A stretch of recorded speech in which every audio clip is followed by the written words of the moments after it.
a week behind, but I promise you that this week we will get caught up. I hope. I gotta admit, this actually kind of impresses me. The first 7 episodes of the show were really boring, but honestly, when you realize that the whole point of the squad is that they're all gonna die and that there's nothing they can do about it, and the desperate attempts they make to stay alive, it's actually kind of gripping and really creepy. I just hope the show can keep up this momentum for the rest of the series.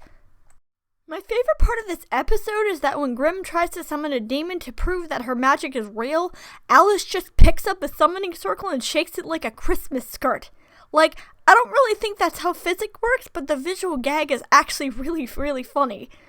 Other than that, it's the usual brand of lewdness and not a lot of plot. Well, Asahi's dead now, so all that's left to do is full time until the series is over. I wonder what I should talk about next. So Joshua sacrifices himself, and I put that in huge air quotes because, as we've established, he's practically not dead and is clearly the composer, but other than that, nothing of note really happens in this episode. It's mostly one long fight scene.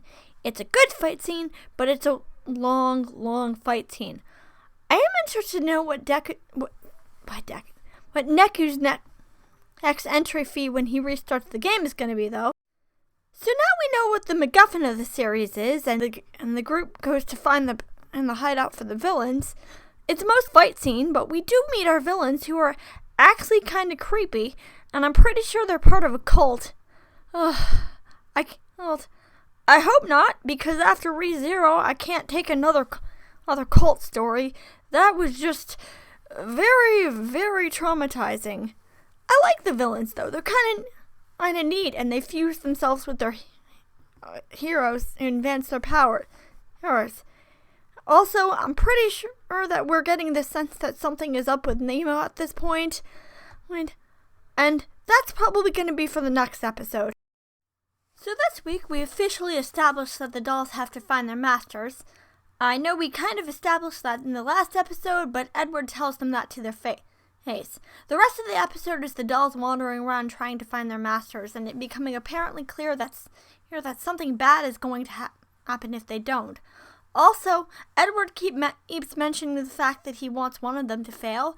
I thought it was a Miriko, but according to a lot of other people I've talked to, that was a mistranslation, and he doesn't actually say who. I'm assuming it's Rum, because she's the only one who hasn't actually done anything and is making no progress, but we'll have to wait and see.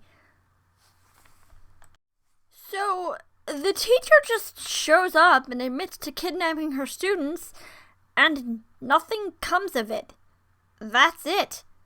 Also, I do like the fact that Mayumi keeps calling the rest of the club derogatory nicknames like Genius and Mr. Delinquent. That's something I never pointed out in the last episode, but I find that kind of funny. So this week we actually get to see the villain's face. I don't know who he is, nor do I care, but we actually got to see him, so that's something. Also, there are little drip feeds about some kind of big conspiracy and about the fact that the queen knows more than she's letting on. I don't care at this point. I just want to see the weird battle scenes, and that's it. Oh yeah, and the plot is some girl is having her manga stolen by her editor. That's very generic. So this week, Egon, the Saint's magic power is omnipotent. God, that's a mouthful.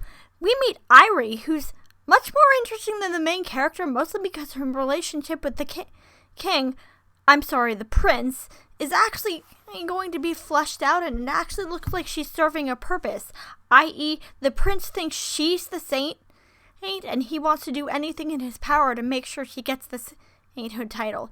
Not only is that much more interesting than the main character who just wanders around and does absolutely, Irie seems like she actually wants to try and actively get home. She even asks at one point if all she has to do is beat up monsters, then is that what she's going to have to do? Like, that's actually kind of interesting to see her take a proactive stance and actually want to go home. But other than that, I still don't care about this series enough. I might try it for a few more episodes, but say it just doesn't matter to me And I love June, but neither does he. So this week on Odd Taxi, Shirakawa admits that she's working for Dobu. We don't actually get anything about the dash cam footage this week, thank God, but one of the Meerkats thinks that Otakawa is hiding the missing girl in his apartment. And again, we don't know anything about her, and we're no closer to solving the mystery than we were in episode 1. I mean, I kind of like this show for its Durarara feel, but honestly, if you're going to advertise a show as a mystery about a missing idol, then you might want to focus on that missing idol for more than a couple of episodes. So this week, we find out that Sayu is hiding from her brother, who I'm assuming knows why she ran away, and that should be an interesting conversation when the time comes. Also, I got her friend's name wrong. It's not Irie, it's Asami, and I apologize for that. So, at this point, this show has devolved into one giant battle scene, and things keep happening, and people keep popping up and disappearing, and this show is just completely insane, and I've completely lost the plot, and I'm kind of okay with that. I just need something mindless and stupid to get through some of these shows, and that should be it for this week. Hopefully next week should be out tomorrow. Yeah, I know that sounds weird, but I actually watched all of the episode 8 this week, so hopefully they should be out by tomorrow or the next day.